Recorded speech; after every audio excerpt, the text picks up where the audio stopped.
The sun rises, spilling gold across the jagged cliffs. The mountain stands tall, ancient and silent, like a sentinel of forgotten times. Among the cliffs walked Amara, young and unyielding, chasing stories written in the wind. Her laughter rings out as she skips a stone along the trail, her joy echoing against the canyon walls. She pauses at the edge of the trail, pulling her journal to sketch the valley stretching below, her eyes wide with awe. To her eyes, every tree, every rock, every shadow was a masterpiece worth remembering. Amara, 18, strides along the trail, her backpack snug, her journal tied against her hip. Her steps are eager, restless, filled with youthful determination. Curiosity leads her further, away from the marked path. The thrill of discovery calls louder than caution. But curiosity, sharp as the mountain wind, pulled her where safety dared not follow. Then the mountain spoke, its voice was gravel, crumbling beneath her feet. The cliff edge collapses violently. The world drops beneath her. Her body slams onto a narrow ledge. The impact sends pain shooting through her leg. Amara gasps for breath, her ankle twisted, blood trickling down her arm. Above her, the cliff looms impossibly high. She is stranded. Alone, broken, and stranded, she was now at the mercy of the wild. The forest grows unnervingly quiet as dusk falls, the air heavy with unseen eyes. As twilight deepened, silence settled, a silence heavy with watching eyes. Owls call in the distance, the wind whistles through jagged stone. Nature itself seems to hold its breath. Amara clutches her arm, whispering weakly for help, but her voice vanishes into the void. And then, from the shadows, came eyes that burned like fire. A colossal figure steps forward, fur silver black, muscles rippling beneath the moon's light. It emerged, neither man nor beast, but a towering predator draped in moonlight. Amara's breath hitches. Terror claws at her chest as she stares at the monstrous form. Her heart froze, terror carved its name across her breath. But instead of striking, the beast crouched, cautious, curious. His deep growl rumbles, not mindless hunger, but something almost like speech. Her voice, small and breaking, a plea whispered into the dark, "Please, don't hurt me." The werewolf tilts his head, golden eyes flickering, not with malice, but with recognition. And in his eyes, not malice, but something far older, something that remembered.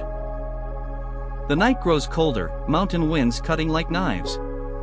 Amara shivers uncontrollably. The werewolf circles her slowly, watching every move. Around her, the beast circled, a predator weighing its choice. He lowers his massive frame, crouching, his back broad and inviting. Then, against every instinct she feared, he bowed his back to her. Amara hesitates, trembling, then reaches out, clutching his fur. With trembling hands, she dared to trust the monster. And with her weight upon him, the beast rose against the impossible. He leaps between jagged rocks, graceful and unstoppable. Like shadow and lightning, he moved, a guardian in the night. Through shadowed trees, he bore her into a world untouched by man. And in the distance, voices called a pack, a family. Amara's fear rises again. She buries her face against his fur. Her fear returned, and she hid within the very monster she once feared. But the werewolf walks steadily forward, protective and sure. From the dark, the pack came, cautious, circling, waiting. Their growls rumble low, echoing in the still night. Amara clings tighter, heart pounding in terror. Her pulse thundered as fear wrapped its claws around her chest. But with one thunderous roar, the alphas will silence them all. The wolves lower their heads, submitting to him. And as one, the pack bowed to their king. A young wolf sniffs curiously at Amara. One stepped forward, curious, nosing at the strange human. Amara flinches back, but the alpha shields her. Her shield against even his own. The wolves disperse, forming a protective perimeter. Then, like soldiers, they formed a ring, guardians in the night. Amara realizes she is not prey, but a guest. She understood then she was not the hunted, but the kept. And in their circle, she felt something she had never known, belonging.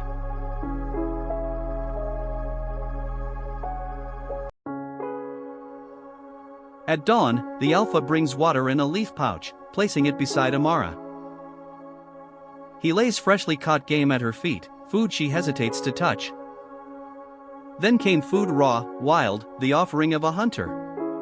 Hunger broke her fear, and she accepted what was given. In time, the pack too began to share gifts from the forest itself. Amara begins to smile, realizing their kindness is real. For the first time, she smiled, fear turning slowly to trust. And at night, the alpha himself became her shield against the cold. She whispers her stories to him, voice soft against the silence. She spoke to him of her world, filling silence with stories. His eyes reflect sadness, a loneliness she begins to recognize. And in his eyes she saw not a beast, but a loneliness like her own.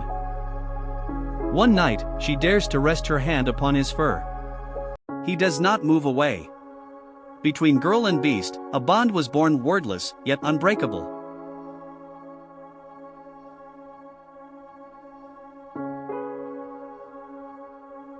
When the full moon rose, unrest claimed the alpha. His body trembles violently, muscles twitching, growls breaking into human cries. His growl broke into something human, a cry torn from within. The beast shattered into bone and flesh, breaking itself into man. Amara stares in shock as the beast becomes a man before her. He stands tall, scarred, strong, with the same golden eyes. His voice rasps, rough from silence, "I am Fenrir." Amara gasps, torn between fear and awe. He explains his curse, bound to the mountain, neither man nor wolf. He told her of the curse, a life chained between two worlds. And she listened, her pity softening into something stronger. From that night, he was no longer beast, he was her protector. Days bleed into nights. Amara learns his rhythms, his silence, his storms. She teaches him laughter, he watches her sing to the trees. And he showed her the hidden places where his kind once thrived. They sit by firelight, words spilling, hearts softening. They sit by firelight, words spilling, hearts softening. By firelight, words became bridges, hearts began to soften. One night, her laughter makes him smile for the first time.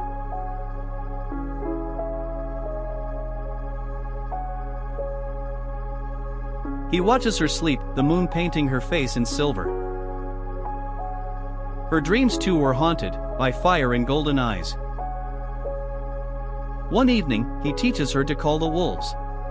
Their laughter echoes together with the howls of the night. And their voices join the night, laughter and howl alike. In silence, in shadow, something more than trust began to bloom. Love begins to bloom, unspoken, but undeniable. Far below, whispers spread, a beast stalks the mountain. In the village, fear became fire. Whispers grew into plans. They forged their weapons of silver, meant for one heart alone. Hunters sharpen blades, gather arrows dipped in silver. Torches flare. A mob rises, their chants echoing in the dark. Amara dreams uneasily, sensing danger drawing near. In her sleep, she felt it, the storm of hate climbing closer. Fenrir awoke to the scent of fire and blood. The wolves grow restless, growling in warning. The pack growled, restless, danger was near. "They come for me," he said, his voice carved from stone. She clutches his hand, pleading for him to run. She begged him to flee, her hand clinging to his. But he shakes his head, this is his fate. And through the forest, their fire crept closer. The mob bursts into the clearing, arrows drawn. They came with fire and silver, a storm of hate. Amara shields Fenrir, screaming for them to stop. She stood between them, crying for mercy where none lived. A hunter sneers, he is no man, only a beast. Arrows fly, Fenrir roars, leaping into the fight. And the night exploded arrows, roars, and fire. The wolves charge, snarling, clashing with men. The pack descended, fawn against steel, claw against man. Amara screams as blades slash, blood staining the earth. Blood stained the soil, her cries piercing the chaos. Fenrir rips through foes, but silver cuts deep into his flesh. The curse of man against the cursed of gods. He fights like a storm, but the hunters are endless. Amara grabs a blade, striking one hunter to save him. Desperation made her warrior, her hands stained red for him. But then a silver spear pierces Fenrir's chest. The fire in his eyes dimmed as he fell to his knees. Amara rushes to him, cradling his bloodied body. She gathered him in her arms, her tears falling like rain. The hunters hesitate, silence falls upon the battlefield. Even hate paused, silenced by her grief. Fenrir shifts, his form breaking back into the man. With his last strength, he reached for her face. He whispers, "You made me human." Her sobs choke the night as his eyes close forever. The wolves bow their heads, mourning their fallen alpha. Amara lifts her face to the moon, her cry echoing through the mountains. And then, silence, broken only by her weeping.